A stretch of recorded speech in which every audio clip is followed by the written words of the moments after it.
magsimba every Sunday at makadalo sa mga church activities. Akala ko noon, hanggang doon na lang ang pagiging Kristyano. Ngunit kalaunan, ipinakita sa akin ni Lord na may mas malalim at mas dakila pa siyang plano sa buhay ko. Amen. Noong nakilala ko si Pastora Ned, na nasa Karahoke pa lang kami, hindi ko inakala na balang araw ay dadalhin din kami ni Lord dito sa Likaw-Likaw. Tunay nga ang Diyos ay may perpektong plano sa bawat buhay. Taong 2021, na makalipat kami at makapanambaan dito sa Walka Likaw-Likaw, kasama nila Sister Eunice. In-invite nila ako sa live group. At naalala ko pa noon,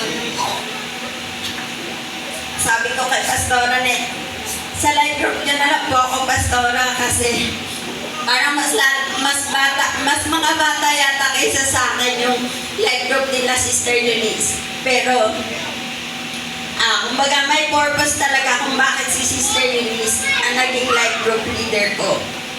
Dahil siya pala, ang gagamitin ni Lord na patuloy na huhubog sa aking spiritual life. Sa bawat pagla-live group, bawat linggo, dahan-dahan kong naintindihan kung gaano kahalaga ang magkaroon ng mentor o leader na handang makinig, umalalay at umintindi, at magbigay ng spiritual advice. Doon nagsimula, mas lumalim ang relasyon ko sa Panginoon. Unti-unti niyang binabago ang puso ko at tinipakita na hindi lang pala ako tinawag para dumalo sa church, kundi para mabago at magamit para sa kanyang kaharian. Noong May 24 hanggang 25, 2024, nakapag-live retreat ako. Sa mga panahong iyon, may mabigat akong pinagdadaanan na halos naging dahilan para hindi ako makasama sa retreat. Punong-puno ako ng pagod, lungkot at mga tanong sa isip ko. Ngunit hindi ako binitawan nila Pastora Ned at Sister Eunice. Patuloy nila ako ini-encourage na sumama. Hanggang sa pinaalala rin sa akin ng Holy Spirit na kailangan ko ang retreat na yun. Sa loob ng 2 araw na retreat, wala akong ipanghinangad kundi maranasan ang presence ni Jesus sa pamamagitan ng Holy Spirit. At tunay nga kumilos ang Diyos sa buhay ko, ngunit totoo pala na kung gaano kakapuspot sa retreat, ganun din katindi ang batang paglabas ko.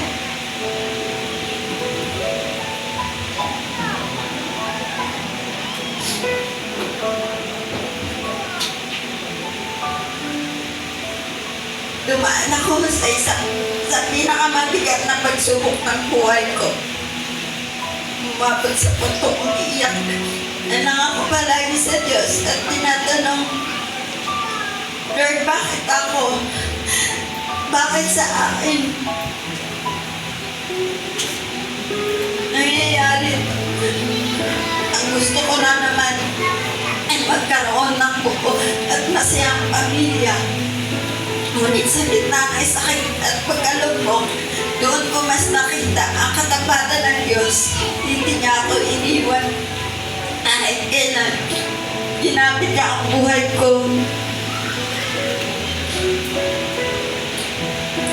Ginamit niya ang mga buhay ng kapatiran upang palakasin sa pamamagitan ng mga panalangin, pag-encourage at pagmamahal at pag-aay pabalik kay Kristo sa tuwing gusto ko nang sumuko. At doon ko mas lalong naunawaan na kapag isinuko mo talaga lahat, ang lahat-lahat kay Lord, siya mismo ang magbibigay ng kapayapaan na hindi kayang ibigay ng mundo. Amen. Napakalaki ng pagbabagong ginawa niya sa buhay ko. At nawala ang lahat ng kabalisahan, takot at bigat ng puso dahil natutunan ko na hindi ko kailangan dalhin mag-isa ang lahat dahil kasama ko si Kristo.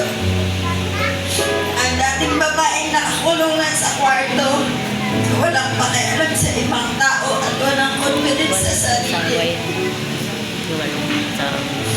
Ngayon ay patuloy pinoproseso sa kalooban ni Kristo.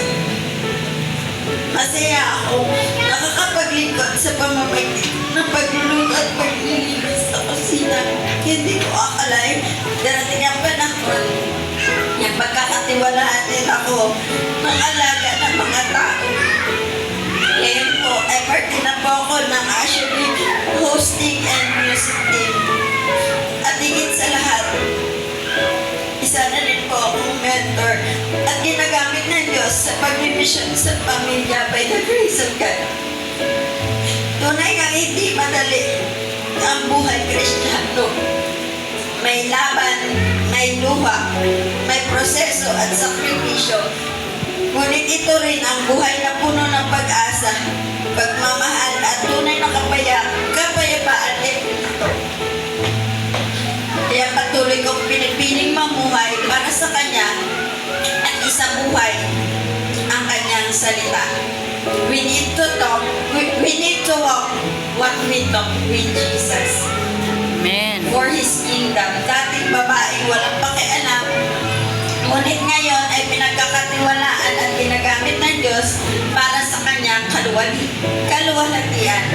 Ako po si Regen Hore, anak ng Diyos,